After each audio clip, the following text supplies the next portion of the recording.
Greetings and salutations. I'm Christopher Platt, reporting for Your Black World News with an article from News One.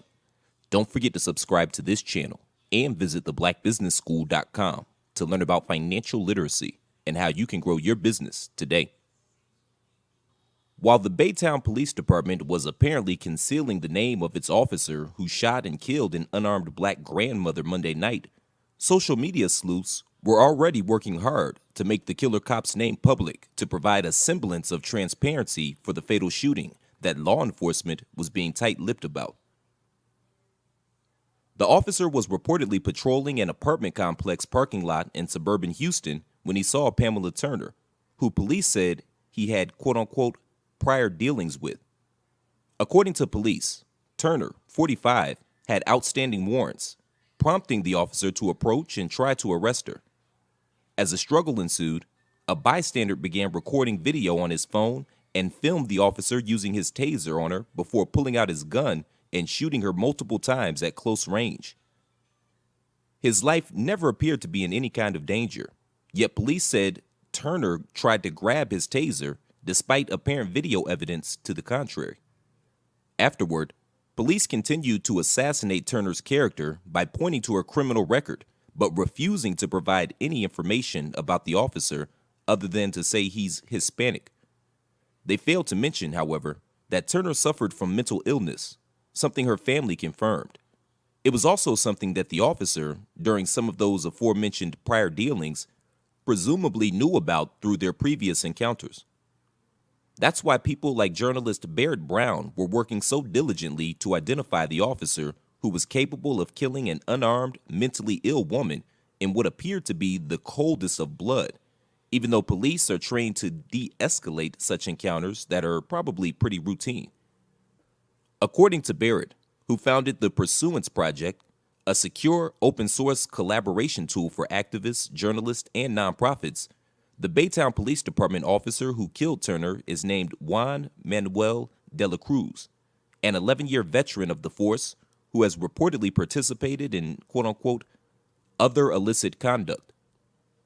Barrett live-streamed himself digging up information online about the person who he said was de la Cruz, even trying to call him up. The call went to voicemail, but other social media users also claimed that was the officer's name.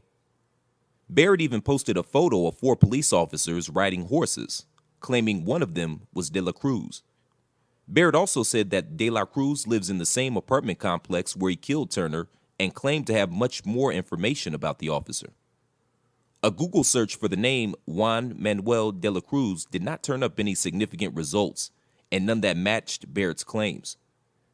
There was one LinkedIn profile for a Juan M. de la Cruz, a detective at Katy Police Department, which, like Baytown, is located in the greater Houston area. But it's unclear if that was the same person who Barrett was referencing. Barrett said de la Cruz was a former member of the Houston Police Department. Ironically, there was also a page on the Texas Department of Public Safety's website for a most wanted fugitive named Juan Manuel de la Cruz, who was considered armed and dangerous. On the video footage from the shooting, Turner could be heard screaming, "I'm pregnant," in the seconds before the officer shot her. The Baytown Police Department went on to describe Turner as the aggressor in the Brixton Apartments complex parking lot. During the course of the attempted arrest, the female began struggling with the officer, which forced the officer to deploy his taser. Baytown Police Department Lieutenant Steve Doris said, "That deployment was not effective, and the female was able to get the officer's taser away from him, actually tased the officer, which forced the officer to draw his duty weapon and fire multiple rounds at the suspect." Doris announced later Tuesday afternoon that Turner was not pregnant, according to the Associated Press, which wrote that the lieutenant didn't elaborate on how police learned she was not pregnant. Autopsy results have not been released. That announcement came after protesters demonstrated outside of the Baytown Police Department holding signs reading "Black Lives Matter" and "Full Accountability." Thanks for tuning in. Don't forget to share this video and let us know what you think. Also, don't forget to subscribe to the Your Black World News YouTube channel and visit theblackbusinessschool.com today. I'm Christopher Platt reporting. Until next time, shalom.